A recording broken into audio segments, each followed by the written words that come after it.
Ladies and gentlemen, it's your boy, Big C the Encourager, the host of Urban Gospel Sounds.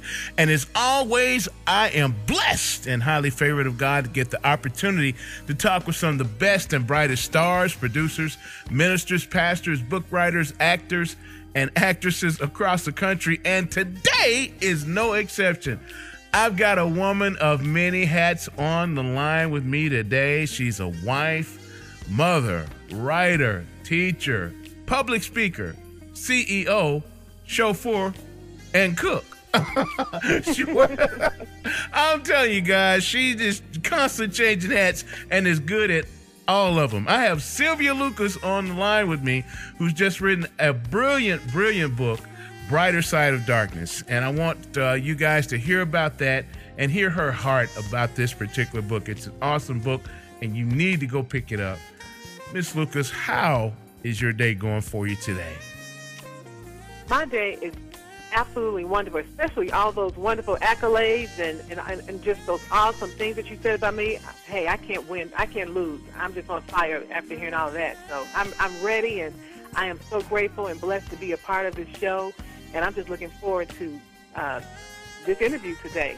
Amen. I appreciate it. Amen. Yes, ma'am. We appreciate you even considering us to do an interview about such a tremendous book and such a tremendous life. And I'll be respectful of your time. I'll try not to hold you too long, but there are a few things I did want to ask you in reference to the book and your life. One is, when did you realize that you had the skill and gifting of writing? I realized it at a very early age. You know, most writers are readers, so I started reading at an early age, and I just love books.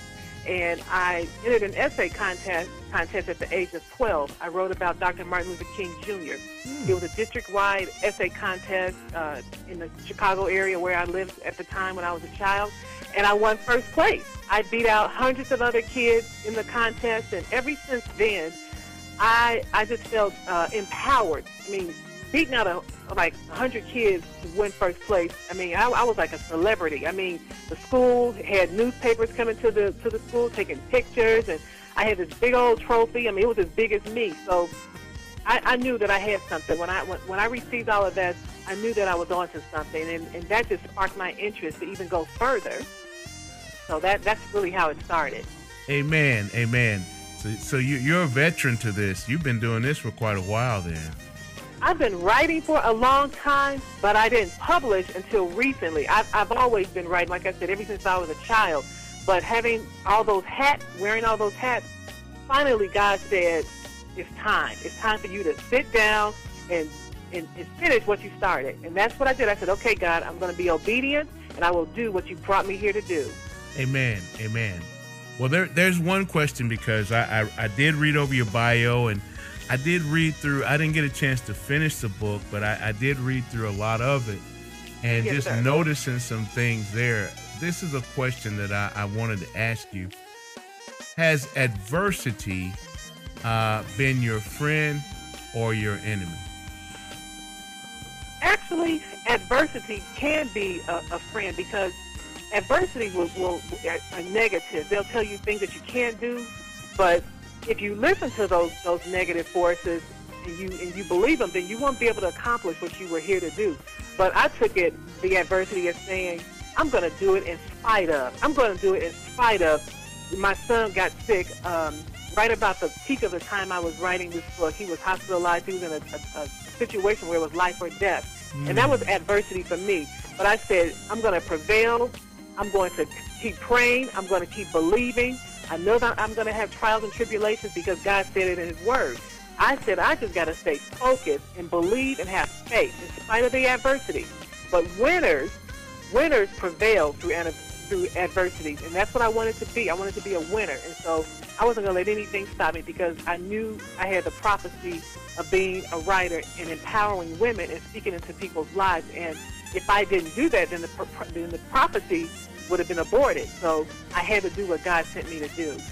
Amen. Amen. And I believe you have and are on the way to more bigger and even greater things just in talking to you.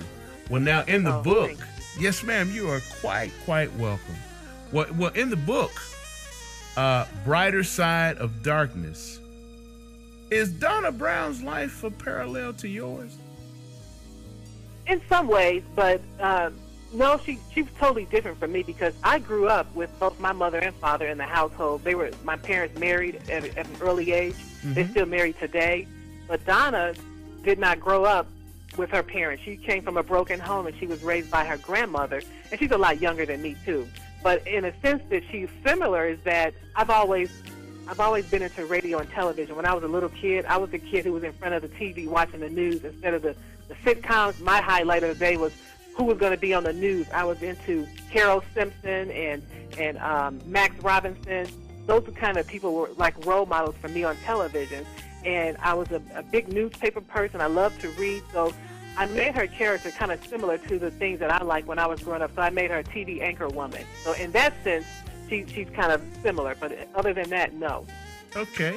I was curious about that because in reading, I mean, she had a very interesting life, and she was an overcomer of a lot of things as well. So that's why I wanted to ask that question. Well, now what actually, Sylvia, are you wanting your readers to receive from reading Brighter Side of Darkness? What are you wanting them to take from this particular piece of material that you've written? Well, in the title itself, Brighter Side of Darkness, says a lot.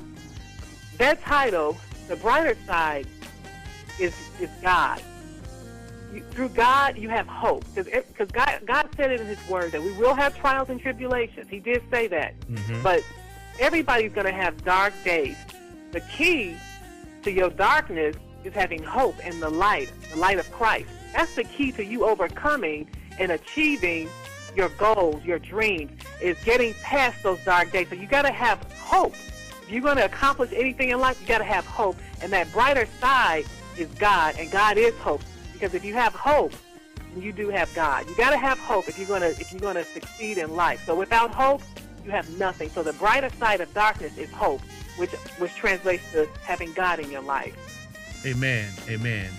And with this writing of this book, did this book do anything as far as you personally, as far as transformation for your life? Yeah, absolutely. During the writing of this book, I became saved because one of the characters in the book, Fannie Mae Brown, who was Donna Brown's grandmother, she was a spiritual advisor, so to speak, in her life. She was her rock. And a lot of times when I would be writing the information for the book, I would have to draw on some things that I believe that Fannie Mae would say to her, and I would go to my Bible. I would go to my Bible and look for scriptures. I would look for a word. And during this time, I became saved by reading the Bible, doing research for a character. I became saved. I found the power of God's mercy and grace through this book. So God came in and saved my life. He made me a believer, even though my husband had been saved long before I had been. I still wasn't convinced of the power of God just because of his life. I had to see it work in my life in order to see God's power and the salvation of the Lord. So yes, this book totally changed my life. Amen. I've got one more question I wanted to ask you in wrapping up. As I mentioned, we did want to be respectful of your time. I know you've been doing a lot of book signings. You've been going all over with the book and have had a lot of success and have more success coming. What are some of the future things you have on tap, first of all? And then secondly, how would our listeners go about getting the book or getting you to come and speak? Can you give us an information? That's very, very easy question.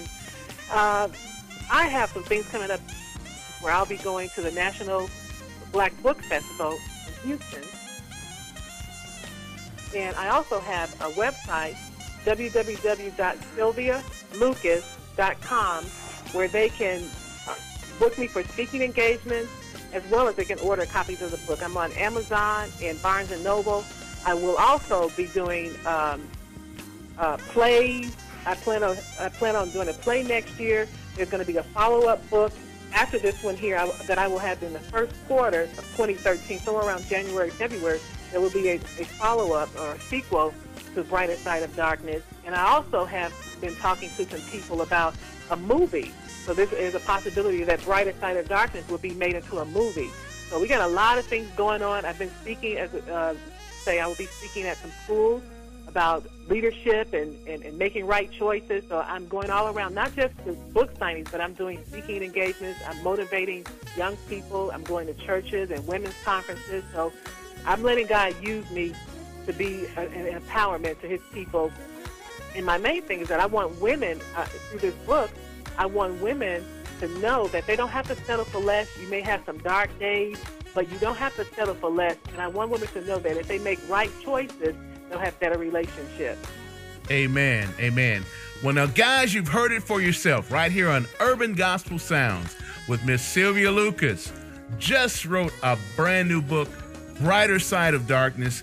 And I want you guys to know, just hearing her, I know that she is a light for this generation that we're in. And I want to let you know something right here on the air. That book is going to be a movie. I know that. Just in the reading. Amen. It's going to happen. So we're looking forward to that. We're looking forward to the sequel of the book and all the other great things that you have coming up. And we want to thank you for also the man of God for allowing you to come on today. And we appreciate both of you guys, you and Ron, for taking time to come on with us today. And we're going to keep you in prayer and thank God in advance for your success in all your endeavors. Thank you so much, Charles. The pleasure was all mine. I totally appreciate it, and I give God all the glory for the opportunity. Amen. Amen. And be blessed. Yes, ma'am.